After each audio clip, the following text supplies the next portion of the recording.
યાદ રાખજો, ભગવાન હનુમાનજી આપણને સમજાવે છે કે ભક્તિ કરવી હોય એને રાખ થઈને રહેવું. મારી માં ગંગા સતી સમજી, એને રાખ થઈને રહેવાનું છે.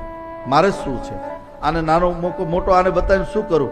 એટલે હનુમાનજી એકદમ નાના એવા થઈ ગયા અને હનુમાનજી અંદર એના પેટમાં પ્રવેશ કર્યો. આ ઓપન હાર્ટ સર્જરી ડોક્ટરો ભલે પોતાના નામે કરે, આ બધું પહેલા હનુમાનજીએ કર્યું હતું. પહેલા અંદર ઘૂસીને એનું પહેલા તો ક્યાં ગયા? હૃદય જોયું, કાળજું જોયું તો કાળું હતું. પછી હનુમાનજી બધું કાળો ભાગ કાઢી નાખ્યો. જોજો આ બધું તમે જોજો. પછી સ્વાદુપિંડમાં ગયા, આંતરમાં ગયા, લીવરમાં ગયા.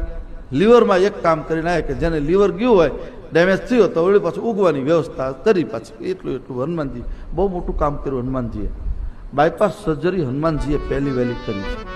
આખા શરીરમાં પ્રવેશ કર્યો અને શરીરની રચના જોવા જેવી છે, જોવા જેવી હોય છે. ઈશ્વરે બહુ સારી રચના કરી છે. એ આટલી સુંદર કિંમતી રચના ભગવાને ચતુર્ભુજ દાદાએ મને તમને મફતમાં આપી છે, તો એને કેમ સાચવીએ નહીં? એટલે હંમેશા કયા કરું, શરીરને સાચવજો. કારણ કે શરીર માધ્યમ ખરું ધર્મ. શરીર છે એ ભગવાન સુધી પહોંચવા માટેનું માધ્યમ છે.